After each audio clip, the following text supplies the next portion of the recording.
आज आपण बनवणार आहोत चवळीची भाजी। मी चवळी रात्री भिजत टाकलेली होती। बघा छान प्रकारे चवळी भिजलेली आहे।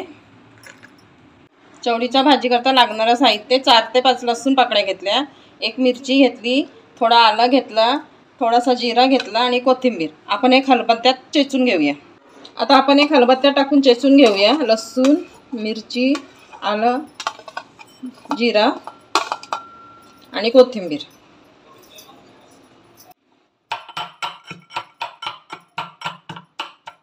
बघा मी अशा प्रकारे जाडसर चेचून घेतला आणि फोडणी देण्याकरता एक कांदा कापून घेतला आणि एक टोमॅटो घेतला। कढई गरम झालेली आहे, आपण तेल टाकून घेऊया।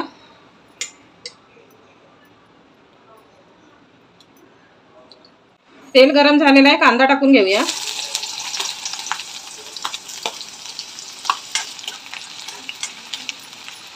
चवीनुसार मीठ टाकून घेऊ। आपण खलबत्त्यामध्ये चेचून घेतलेलं तर ते वाटण टाकून देऊया। छान प्रकारे मिक्स करून घेऊ।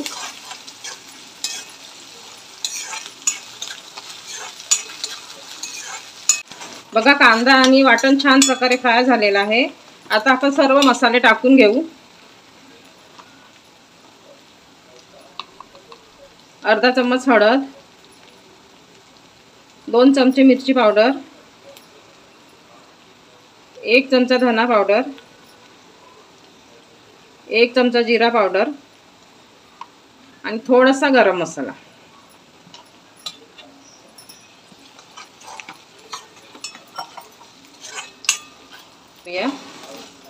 आणि छान प्रकारे मिक्स करून घेऊ।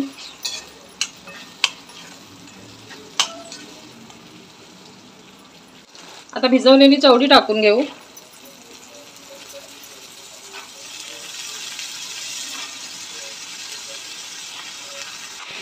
हे सर्व साहित्य मिक्स करून घेऊ।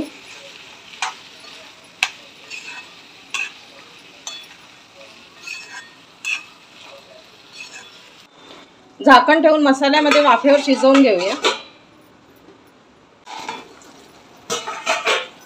बघा मसाल्यात आपली चवळी छान शिजली।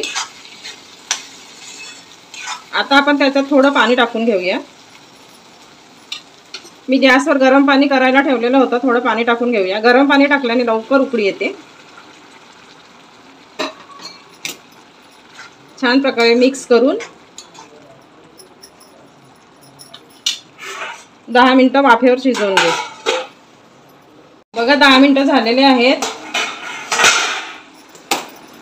आपण चवळी शिजली का बघूया। चवळी छान प्रकारे शिजलेली आहे।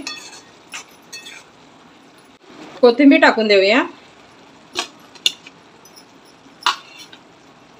खाण्याकरता आपली चवळीची भाजी तयार आहे।